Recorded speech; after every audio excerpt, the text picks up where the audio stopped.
Hello বন্ধুরা, তোমাদের সঙ্গে কিছু কথা শেয়ার করতে আসলাম। আমরা যে ভালো ভিডিওগুলো করছি সেই ভিডিওগুলোতে কিন্তু কোনো ভিউজ নেই, কোনো মানুষ দেখতে চাইছে না। এখন সোশ্যাল মিডিয়াতে এমন হয়ে দাঁড়িয়েছে যে মানে একটা নোংরা কাণ্ড যেটা চলছে সেটা সবাই জানো, যে যে দুটো তিনটে ফ্যামিলির মধ্যে যে নোংরা জিনিসটা চলছে, কাদা ছোড়াছুড়ি, সেইটার দিকে মানুষের এত ইন্টারেস্ট, মানে ওটাতে যারা যারা ওটাতে ঢুকছে তাদেরই দেখছি ভিউজ, প্রচণ্ড ভিউজ বাড়ছে। ঠিক আছে, আর আমরা কষ্ট করে সারাদিনের ব্লগ ভিডিও, রান্নার ভিডিও শ্যুট করে শেয়ার করলেও কিন্তু সেগুলোতে কোনো ভিউজ নেই। তো তোমার সঙ্গে কিছু কথাই শেয়ার করবো বলে আসলাম, যে আমরা কিন্তু কারোর সাপোর্টে কথা বলছি না। কারণ আমরা প্রথম থেকে দেখে আসছি, মানে আমাদের মতো যারা ভিউয়ার্স রয়েছে প্রথম থেকে দেখে আসছি কার দোষ কার কি, মানে সমস্ত তিনজনারই কিন্তু দোষ আছে। কন্ট্রোভার্সি ক্রিয়েটরদের মধ্যে মানে এর পক্ষ হয়ে যে কথা বলছে মনে হচ্ছে ঠিক বলছে, আবার ওর পক্ষে হয়ে যে কথা বলছে মনে হচ্ছে ঠিক বলছে। আসলে কিন্তু দুটো ফ্যামিলি থেকেই কিন্তু অনেক গালতি আছে, অনেক মানে দুটো পক্ষই একদম ঠিক না। ঠিক আছে, তার মধ্যে ছেলেটাকে মনে করেছিলাম ভালো, মেয়েটার সাপোর্টে ছিলাম আগে। মেয়েটা অসহায়, সত্যি অসহায়, কিন্তু মাইন্ডটা কিন্তু ঠিক স্থির রাখতে হবে, সেটাও তো একটা কথা, তাই না? তো এবার কথা হচ্ছে গিয়ে এই কথাটা যেটা তোমাদের বলতে চাই, এই কথাটা আমি অনেক মানে ওদের নিয়ে কোনো ভিডিও করি না, বেশ কদিন যাবত 2-3টে ভিডিও নামিয়েছি, তাছাড়া কিন্তু কোনো ভিডিও করি না। তো যেটা বলতে চাই, বেশ কিছুদিন আগে, মানে অনেক দিন আগে, যেদিন থেকে আর কি ঘটনাটা শুরু হয়েছে, এই ঝামেলাঝাটি শুরু হয়েছে মানে জিমির সঙ্গে বিয়ে হওয়ার পর থেকে। তো এই জিনিসটা আমিও বলতে চাই, মা মানে শাশুড়ি মা সব বিষয়ে কিসের জন্য ঢোকে ছেলে বউয়ের মাঝখানে।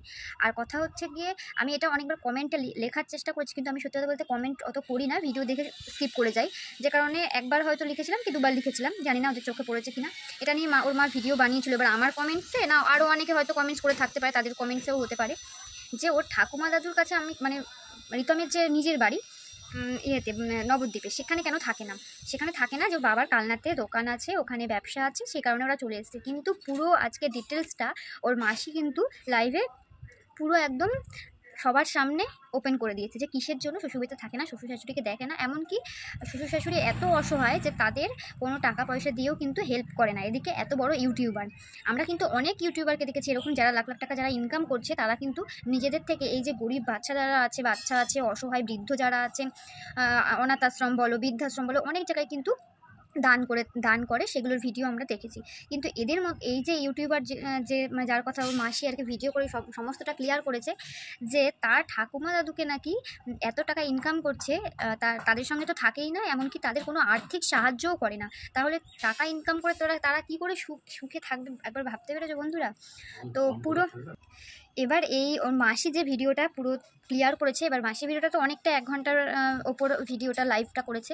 তো সেটাই মামাই দি খুব ভালো মতো শর্টে কিন্তু তোমাদেরকে বোঝানোর জন্য, মানে তোমাদের আমাদের ভিউয়ার্সদের বোঝানোর জন্য কিন্তু খুব শর্টে একটা ভিডিও ছেড়েছে। তো সেটাই তোমাদেরকে শেয়ার করব। মানে মামাইদির কথা বলার ধরনটা ভীষণই ভালো, আমি অত কথা বলতে পারি না আর সেরকমভাবে বুঝিয়ে বলতে পারি না, যে কারণে মামাইদির ভিডিওটা তোমাদেরকে শেয়ার করছি, তোমরা ভালো করে শুনে নাও। এই কথাটা আমি অনেকবার বলতে চেয়েছি, যে সে যখন তার শ্বশুর শাশুড়িকে দেখে না, মানে ওর ঠাকুমা দাদুর কাছে থাকেও না, দেখেও না, তাহলে রিতম জিমির মাঝখানে আসার মানে উনি ওনার ছেলে বৌমাকে নিয়ে থাকবে, এদিকে নিজের শ্বশুর শাশুড়িকে দেখবে না, এটা কি করে হয়? আমি তো ভেবেই পাই না মাইন্ডটা কীরকম। আর খালি ভিউয়ার্সদের বলে যাচ্ছে যে ওর বাবার কাজের সূত্রে আমরা এখানে রয়েছি। আচ্ছা, এখানে যখন রয়েছো তোমাদের তো এখন কম ইনকাম না, দাদু ঠাম্মাকে, ওর দাদু ঠাম্মাকে মানে নিজের শ্বশুর শাশুড়িকে তো একটু হেল্পও করতে পারো, আর্থিক দিক থেকে সাহায্য করতে পারো। আর সেটা হচ্ছে কি, কিন্তু ভিউয়ার্সটা কেউ বলেনি, সেটা বলেছে রিতমের নিজের দিদা, মানে হচ্ছে আমাদের হচ্ছে কাকিমার নিজের মা। তো যাই হোক, তো সেটা এবার মামাইদের ভিডিওটা তোমরা দেখে নাও, তাহলেই বুঝতে পারবে ব্যাপারটা কি। আমার মতো যারা ভিউয়ার্স রয়েছে, আমি কারোর সাপোর্ট হয়ে কথা বলবো না, শুধু চাই দুজনের ভালো মতো সংসার করুক, আর না হয় যে অন্যায় করেছে তার শাস্তি হোক। যদি কোনো, আর এখন কালকে শুনলাম যে পুলিশ স্টেশন থেকে নাকি রিতমের 3টে ফোন, তার মধ্যে থেকে 2টো ফোন সিজ করা হয়েছে, সেখানে হয়তো কিছু তথ্য প্রমাণ পেতে পারে। সে কারণে যদি কোনো খারাপ কিছু, বাজে কিছু প্রমাণ পেয়ে থাকে, অবশ্যই চাইবো শাস্তি যেন হয়, আর যদি নির্দোষ হয়ে থাকে তাহলে যেন সে বেল পেয়ে যায়। এটাই হচ্ছে কি সবার, আমাদের মতো ভিউয়ার্সদের একটাই চাওয়া। প্রথমেই বলি যে দুজনের সংসারটা কিন্তু একদমই আমরা সব ভিউয়ার্সরাই চেয়েছি। তো চলো দেখা যাক কি লাস্ট পর্যন্ত হয়, আমরাও অপেক্ষায় রয়েছি, দীর্ঘ অপেক্ষার। সঙ্গীতা ম্যাডামের উপর অনেকটা ভরসা রয়েছে, আশা করছি সমস্তটা ঠিক দিকেই যাবে, দেখা যাক কি হয়। তো চলো মামাইদের ভিডিওটা তোমরা একটু শুনে নাও। কিছু দেখবেন যে নিতমের মাসি যেই কথাগুলো বলেছেন সেগুলো তো রেকর্ডেড রয়েছে, অ্যান্ড ডেফিনেটলি তাকে যাতে একটা প্রোটেকশন প্রোভাইড করা যায়, কারণ কোনো রকম যেন তাদের ওপর আঁচ না আসে। কারণ যদি আঁচ আসে তাহলে বুঝে নিতে হবে যে কাদের এন্ড থেকে তাদেরকে হ্যারাস করা হয়েছে। তো এই বিষয়ে ডেফিনেটলি কালনা পুলিশ স্টেশনে তো খবর দেওয়াই হয়েছে। তো এই বিষয়টা আপনি একটু নিজে ম্যাডাম দেখে নেবেন। আচ্ছা, যারা নিতমের সাপোর্টার আছেন, যারা ডিসাইড করছেন যাবেন ওর জন্য, ডেফিনেটলি যান। ম্যাডাম নিজে বলেছেন যে আপনারা যেভাবে পারেন লিগাল সাপোর্ট ওকে প্রোভাইড করুন, কোনো অসুবিধা নেই। আপনাদের আমার ভিডিওতে কেন মনে হয়েছে আমি থ্রেট করেছি? আমি থ্রেট করিনি, আমি শুধু একটাই কথা বলেছি, যে যার নিজের দায়িত্বে যাবেন, পরে কেউ কাউকে দোষ দেবেন না। জেনারেলি এই ধরনের মাস ইস্যুতে একে অপরকে দোষ দেয়, ঠিক আছে, সেটা যেন না হয়। বাকি এটাই বলেছি, যে যার নিজের দায়িত্বে যাবেন। 2 নম্বর পয়েন্ট গেল। 3 নম্বর পয়েন্ট, আমাকে নিয়ে যাদের খুব চিন্তা যে কি মোড়ল হয়ে গেছি, আরও ব্লা ব্লা ব্লা, এই ওই চ্যানেল গ্রো করছি, শুনুন, দেখুন, আপনাদের জন্য আমার একটাই উত্তর আছে, যে যার যেটা মনে হচ্ছে ভাবুন। আর আর আই পি আপনাদের জন্য, RIP, রেস্ট ইন পিস, ঠিক আছে? যত আমার নামে বলার আছে বলতে থাকুন। আমার কাছে আপনারা মানে আপনাদের জন্য আমি উইশ করছি, আপনারা শান্তিতে রেস্ট করুন, রেস্ট ইন পিস, ঠিক আছে? এবার এসে যাই, আপনারা প্রত্যেকেই দেখেছেন যে নিতমের মাসি এবং দিদা স্পষ্টভাবে, যারা আপনারা ব্লাইন্ড সাপোর্টার নিতমের, আপনারা ব্লাইন্ডই থাকবেন। তো নিতমের বড় মাসি এবং দিদা সমস্তটাই তুলে ধরেছেন, সমস্ত বাস্তবটাই তুলে ধরেছেন। তো আমি একটু ওই as a summary, point by point একটা একটা করে একটু বলে দিচ্ছি। নাম্বার 1,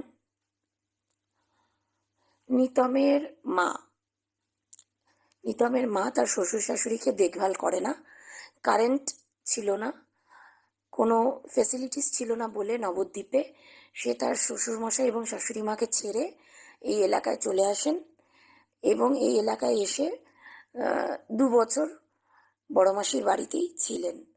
ততদিনে এই নিতমের যে মায়ের বাবা দাদু, সেই এই জায়গাটার ব্যবস্থা করে দেয়, এবং সেখানে তারা ঘরবাড়ি করে বসবাস করা স্থাপন করে, মানে বসতি স্থাপন করে।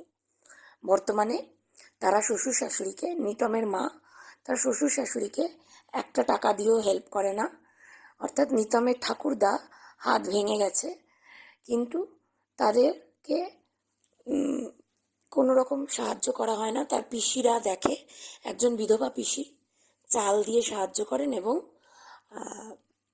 আর একজন পিসি অন্যের বাড়িতে রান্না করে মা বাবার মুখে অন্ন তুলে দেন, ঠিক আছে? তো তাদের জীবনটা যথেষ্ট দুর্দশার মধ্যে দিয়ে কাটছে। এবং পিসির যে বাচ্চাগুলো আছে, তাদের মধ্যে 2জন হচ্ছে ডিফ অ্যান্ড ডাম, তাদেরকেও কোনো রকম পোশাক আশাক কিচ্ছু কিনে দেওয়া হয় না। সবই কিন্তু মাসির ভার্সনটা আমি বলছি, আমার বানানো কোনোটাই নয়। দ্বিতীয় হচ্ছে, পিসি, ঠাকুরদা, ঠাকুমা কারোর সাথেই নিতমের কোনো সম্পর্ক নেই, এবং প্রয়োজনে দেখা হলে একটা প্রণাম করারও প্রয়োজন মনে করেন না, ঠিক আছে? নেক্সট বিষয় হচ্ছে, নিতমের বাবা নিজেই বলে দিয়েছে যে নিতমের মা কোনোদিনই নিতমকে সংসার করতে দেবে না, ঠিক আছে?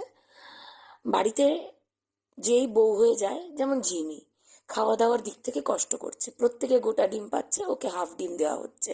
কোয়েশ্চেন করলে বলা হচ্ছে যে কি হাফ ডিমই, মানে পেঁয়াজ পেঁয়াজ টেয়াজ দিয়ে রয়েছে বলে হাফ ডিমই রয়েছে, কিছু একটা এক্সকিউজ দেওয়া হচ্ছে, ঠিক আছে?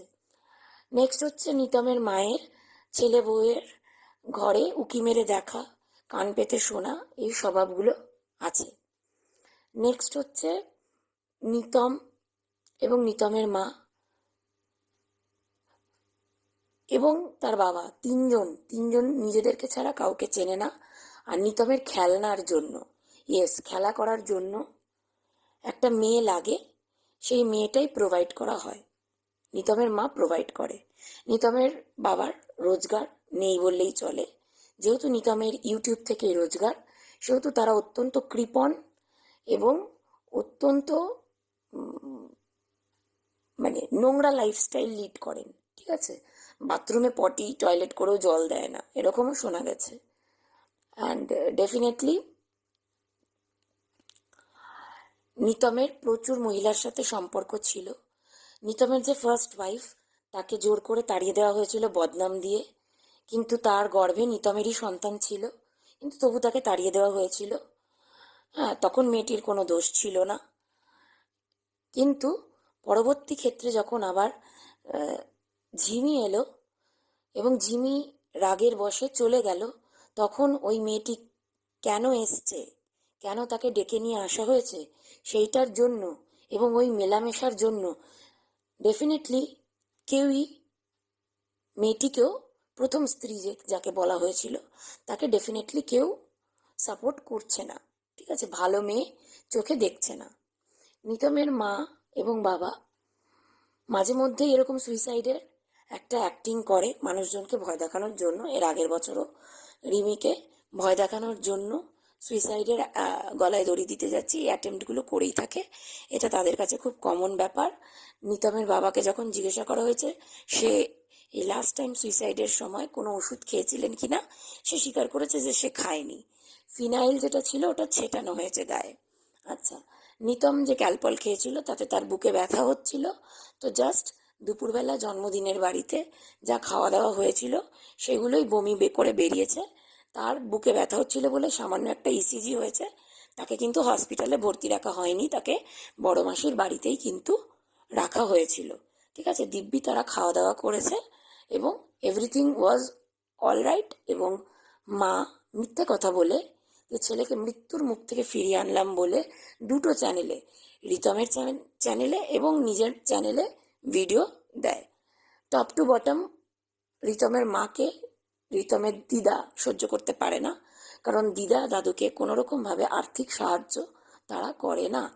রিতমের দিদা দুটি ড্রাম এবং একটি মোটর চেয়েছিল, যেহেতু ওদের অনেক অর্থ বা ইউটিউব করে, কিন্তু তাকে সেগুলো দেওয়া হয়নি। রিতমের মাসির থেকে প্রচুর হেল্প, রাত বিরতে রোজই রিতমকে পুলিশ ডেকে নিয়ে যায়, সমস্যা হয় কখনো চুঁচুড়া থানা থেকে শুরু করে বিভিন্ন জায়গা ক্ষেত্রে সর্বত্রই এই রিতমের বড় মাসি এবং তার ছেলে রিতমের পাশে এসে দাঁড়ায়। আজকে সেই মাসির পেছনেও নোংরা থেকে নোংরাতম কথা বলতে নিতমের এতটুকু বাধেনি।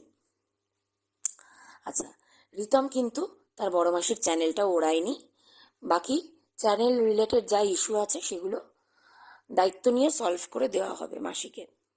আচ্ছা, নেক্সট হচ্ছে রিতমের রিমির সাথে ব্যবহার ভালো নয়, মারধর করে, গায়ে হাত তোলে, রিতম রিমির ওপর টর্চার করে, ঠিক আছে? রিমির কোনো দোষ নেই, কোনো মেয়েকেই রিতমের মা সংসার করতে দিতে চায় না। রিমিকে দরজায় তালা দিয়ে বেরিয়ে যায়, ঘরে তালা দিয়ে বেরিয়ে যায়, যাতে ও কোনো জিনিস চুরি করে নিতে না পারে। হয় এটা করে, নইলে কোথাও গেলে মেয়েটা সুস্থ থাকুক বা অসুস্থ থাকুক মেয়েটাকে সাথে করে নিয়ে যায়, কারণ ওদের ধারণা মেয়েটা কিছু চুরি করে নেবে, ঠিক আছে? আচ্ছা, রিতমের মামা এটাও বলেছে যে আদৌ ফিনাইল খেয়েছিল না গায়ে ঢেলেছিল নাকি আমুল দুধের স্প্রে গুঁড়ো মানে গুলে খেয়েছিল, সেটা নিয়ে কোয়েশ্চেন মার্ক আছে। কারণ দিব্যি পরের দিন তারা বিভিন্ন ফ্রিজ থেকে শুরু করে বিভিন্ন দোকানে, আসবাবপত্রের দোকানে তারা ভিজিট করেছে, ঠিক আছে? তাদেরকে দেখা গেছে। সুতরাং কোনো মেজর কোনো ইস্যুই ছিল না যেটা আমাদেরকে দেখানো হয়েছে।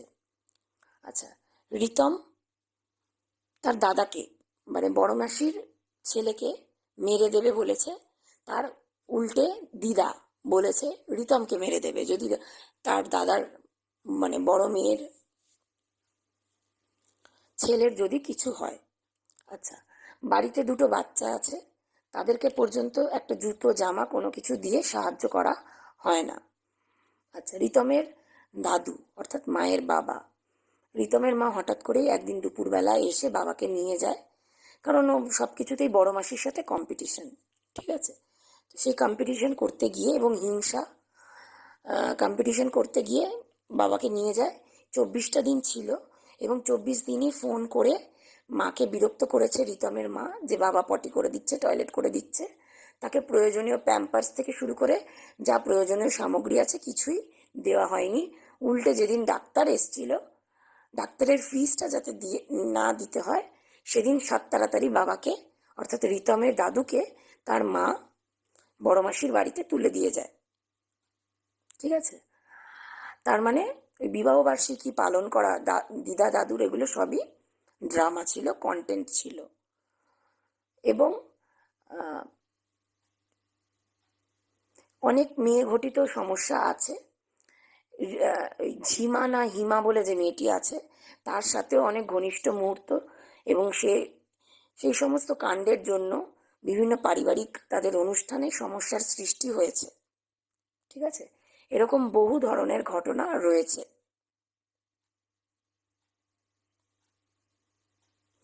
আচ্ছা, রিতমের বাবা যে টাকা রোজগার করেন তাতে সংসার চলে না।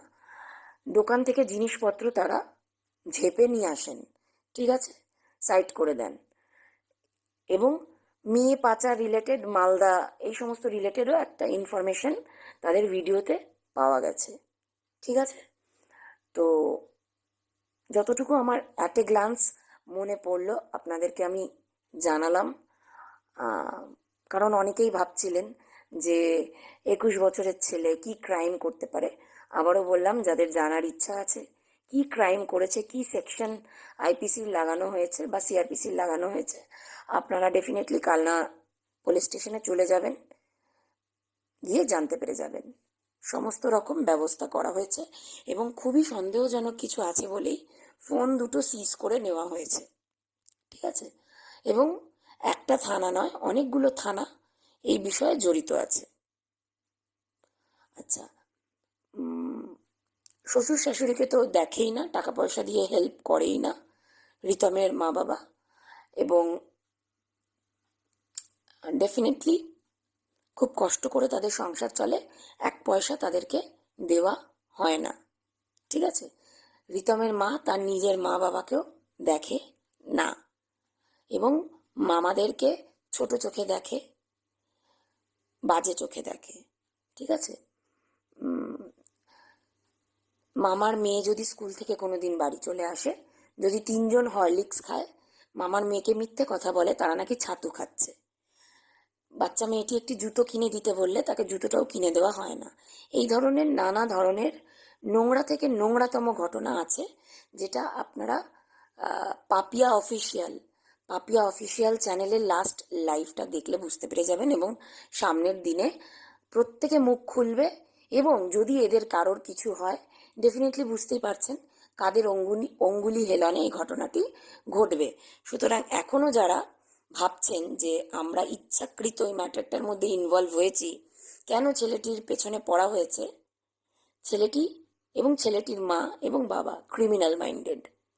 ঠিক আছে, ক্রিমিনাল মাইন্ডেড বলেই ম্যাটারটা এত সিরিয়াস নোটে নিয়ে যাওয়া হয়েছে। নইলে আজকের দিনে খেয়ে দে কারোর ঘর, মানে এত সময় নেই এই বিষয়টা নিয়ে পড়বে। রিমির কোনো দোষ নেই, বারবার বলা হয়েছে সিসিটিভি ফুটেজ ওরা ডিলিট না করে দিলে ফুটেজে অনেক কিছুই ধরা পড়বে। ঠিক আছে, রিতমের মাসিকে এমন অনেক অপ্রস্তুত, মানে কি বলবো, এম্বারেসিং সিচুয়েশন ফেস করতে হয়েছে শুধুমাত্র রিতমের মায়ের সম্মান বা বোনের সম্মান রক্ষার্থে। ঠিক আছে, রিমি যেদিন না খেয়েছিল, যেদিন লাইট ফ্যান ছিল না, জ্বর ছিল, সেদিন 3জনে বিন্দাস মাসির বাড়িতে খাওয়া দাওয়া করেছে। রিমিকে সেদিন সত্যি খেতে দেওয়া হয়নি, এবং মাসি খেতে দেওয়ার ব্যবস্থা করেছে। ঠিক আছে, এগুলো সবই ক্লিয়ার করে দেওয়া হয়েছে, এবং প্রত্যেকটা অনুষ্ঠানে রিতমের যে এক একটা গার্লফ্রেন্ড ছিল তাদেরকে কিন্তু মাসি ইনভাইট করেনি, রিতমের মা নিয়ে যেত ছেলের খেলনা হিসেবে। আচ্ছা, রিতমের বাথরুমে রিমি যেটা বলেছে, অনেক ধরনের বিভিন্ন রকম ভাবে পার্সোনাল কিছু জিনিসপত্র, অর্থাৎ নিরোধ যাকে বলে, পাওয়া গেছে। বাকিটা আপনারা বুঝে নিন, এটা মাসি দুবারই বলেছে, এবং ডেফিনেটলি আরও অনেক তথ্য আছে, আপনারা মাসির লাইভটা দেখতে পারেন। এবং কালকে ধরিত্রীদির ভ্লগ চ্যানেলে লাইভটা রয়েছে, সেটাও আপনারা চাইলে দেখতে পারেন। বাকি আবার যদি পরে কিছু মনে পড়ে ডেফিনেটলি আপনাদেরকে জানাবো।